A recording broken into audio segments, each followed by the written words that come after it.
Okay, so yesterday you had a little assignment to look for your soul. Yeah?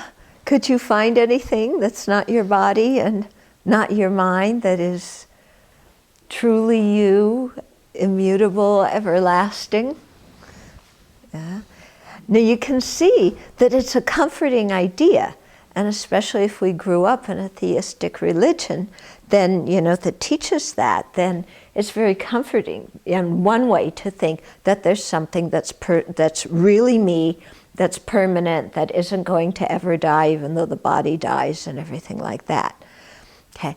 But in another way, like we were saying yesterday, if such a thing existed, then we're really trapped, because then there's no possibility to attain awakening, and there's no possibility to improve, because there's nothing that changes. So while emotionally, on one level, we may find the idea of a soul comforting, on another level, if we really meditate on impermanence properly, and on seeing that there's no permanent, unitary, independent self that's a soul, we may actually, in fact, find that lack of a soul is more comforting. Okay? Because that lack of a soul means that we aren't trapped and confined in our limited suffering realm. Okay? And so the fact that things change, can be something uplifting, because it means that there's the opportunity to generate all the good qualities of a Buddha. Okay, so we have to switch the way we're thinking and switch what we find to be emotionally comforting. Okay? Now, there were more questions.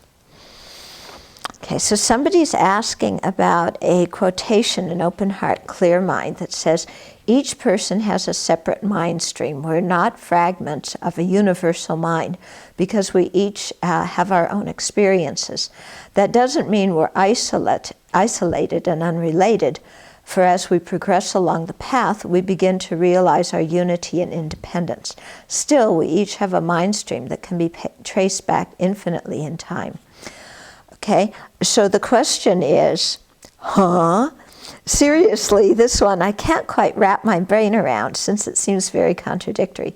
First, we have an individual mind stream, which from my read of this chapter seems, while continuous and ever-flowing, to somehow retain unique patterns which bob in and out of various forms. So you see, there's the idea of the soul again, that person's putting in.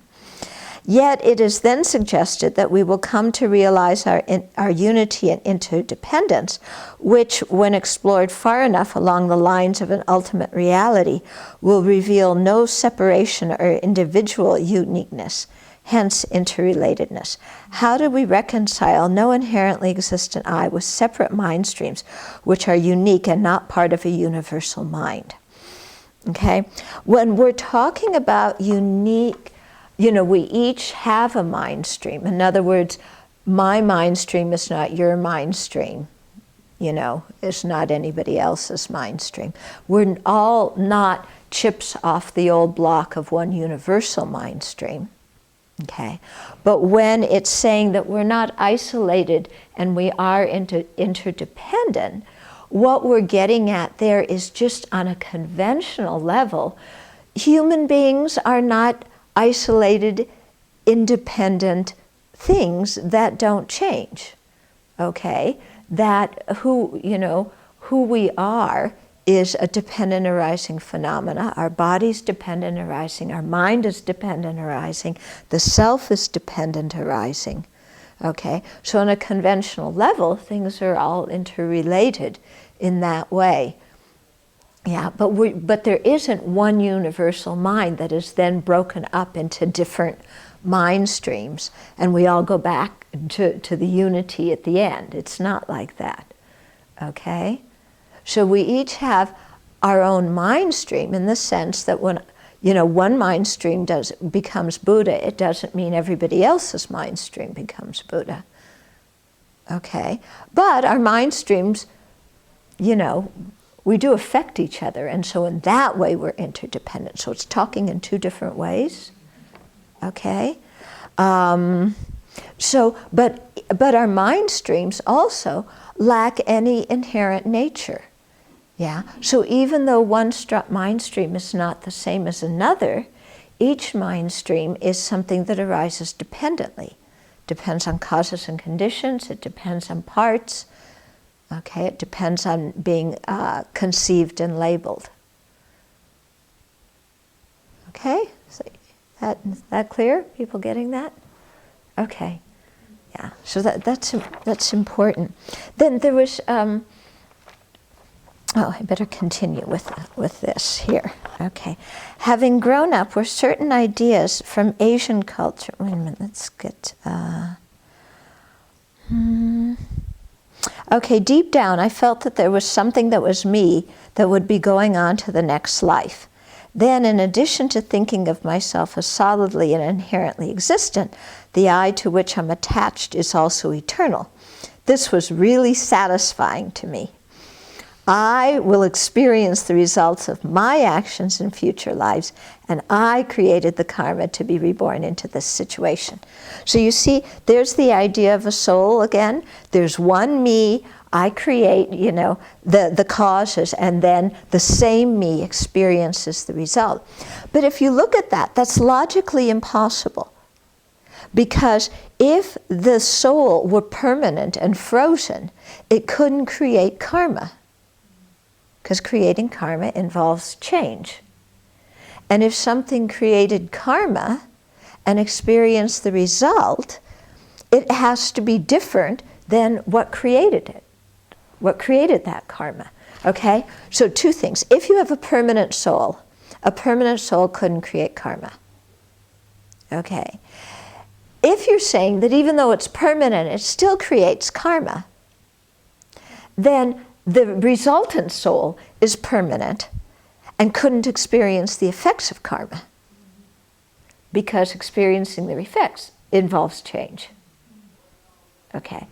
Then if you say that there's a soul that changes, so it creates the karma and it experiences the result, then you're still stuck with exactly what is that soul, if it's not the body and it's not the mind. Okay? Because we're still clinging to something that's the self, that's totally separate and independent of the aggregates, and there isn't anything like that. Yeah, that the self exists by being merely labeled in dependence on the aggregates. As soon as we say the self is merely labeled, we say, okay, it's merely labeled, but there it is. And as soon as we say there it is, then we're making it inherently existent again.